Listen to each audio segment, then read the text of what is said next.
My name is Ivari Kuimet. I'm coming from LSG unit Tallinn, Estonia. Today I prepared a Sprat sandwich.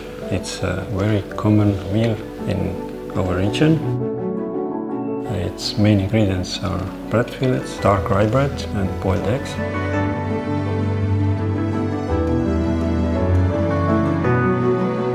We usually eat this Independence Day, and we eat this with 1 schnapps of vodka.